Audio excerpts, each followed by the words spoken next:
السلام عليكم ورحمة الله وبركاته. قناة بيكوز جي أسامة جمال، حلقة جديدة. النهاردة هنستعرض بإذن الله الامتحان النهائي لمهارات التسويق الرقمي من جوجل ديجيتال ماركتينج. دخلنا على اللينك. طبعا النت يعني ايه بعافية حبتين في مصر، أكيد كلنا عارفين.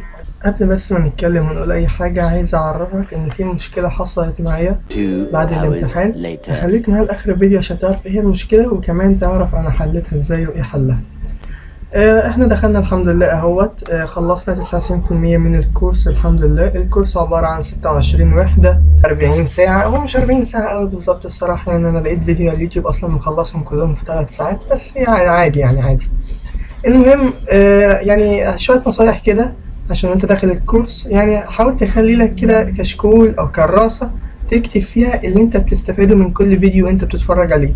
تكتبه بطريقتك، تعبر عنه بطريقتك. لو شفت مثلا في حياتك الواقعية بيخدم الفكرة اللي بتكلم فيها الفيديو، اكتبه علشان يبقى ليك مرجع بعد كده وتقدر يعني تبص فيه وقت ما انت عايز.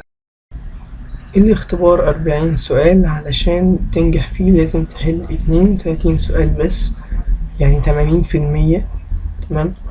لازم عشان تحل كويس تكون متفرج على فيديوهات حل كتير على اليوتيوب، ودي خطوة حلوة ان انت بتتفرج على الفيديو ده دلوقتي. ربنا يوفقك. لو وقف معاك سؤال مش عارف اجابته، خش اكتب السؤال كده بالظبط على جوجل وهتطلع لك الاجابة الصحيحة بإذن الله. انا عملت كده في 3 اسئلة. لكن بس قبل ما نبدأ الامتحان دي نتعرف فيها على بعض.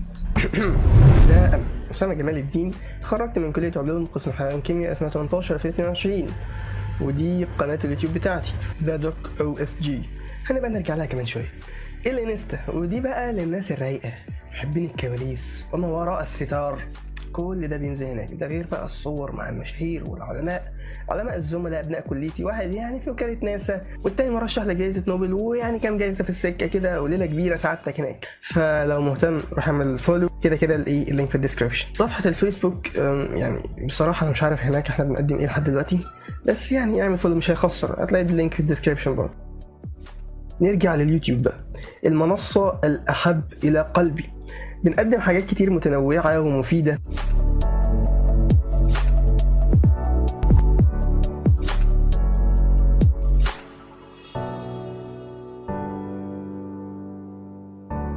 بنقدم حاجات كتيرة متنوعة ومفيدة. عملنا حلقات حلوة للأطفال، ده غير الحلقات الكتير عن ازاي تطور نفسك. ولسه في بإذن الله قوائم كتير تحت الإنشاء، زي حلقات بودكاست مهمة وغيره. أخيرا وليس آخرا، تخصص القناة في علم الأحياء. شرحنا منهج تالتة ثانوي، وإن شاء الله أولى وتانية في الطريق. فلو لسه مشتركتش في القناة، يا ريت تشترك وتكبر عيلتنا الجميلة. القناة مش متخصصة على عمر معين، يعني تقدر تخش تقلب هتلاقي اللي فيه ده. طبعا اوعى تنسى اللايك والشير مع أصحابك.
نقول بسم الله توكلنا على الله وندوس ارسال.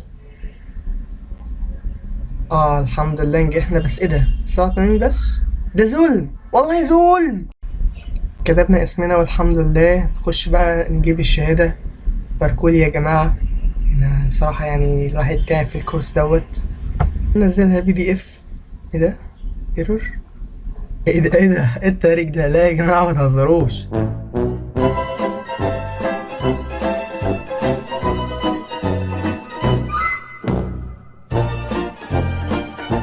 والحمد لله خلصنا 100% من الكورس ونزلنا الشهادة. الشهادة معتمدة من جوجل وجامعة تانية كده اسمها ذا كوين، مش عارف ملك يمين الصراحة وحاجة تانية كده. المهم إن احنا خدنا الشهادة الحمد لله. تعال ندوس تنزيل الشهادة. بسم الله.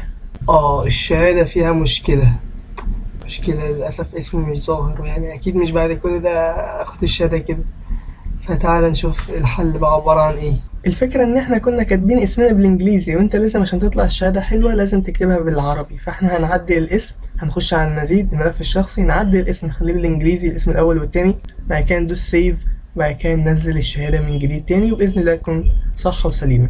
الحمد لله اتعدلت الحمد لله. ننزل بقى الشهادة. باركولي يا جماعة عقبالكم بإذن الله. معلومة أخيرة بقى قبل ما ننهي الحلقة، لو حد قالك الشهادة دي مفبركة ازاي ترد عليه؟ تحط الكلام في عينه. تاخد اللينك اللي تحت دوت أو الكود اللي تحت دوت كوبي، تخش بيه كنترول C طبعا كوبي، تخش في اللينك اللي جنبه. تمام. دوت اسمه verification، يعني تأكيد، أو جوجل بيأكد لك الشهادة دي حقيقية ولا لأ، باسمك بالإيميل بتاعك كمان. تخش تحط كنترول V يعني بيست للكود اللي انت لسه واخده، هيطلع لك معلومات الشهادة. اهو جاب لنا وبيقول لي ان انا خلصت الامتحان 14/11/2022. ده برضك ميثاق لان انا كاتب الميعاد في الفيديو، فمحدش يقول ان انا عامل الامتحان متأخر مثلا او حاجة ومنشره بعديها بكتير. لا بس كده. الحمد لله. القاكم في حلقة قادمة، والسلام عليكم ورحمة الله وبركاته.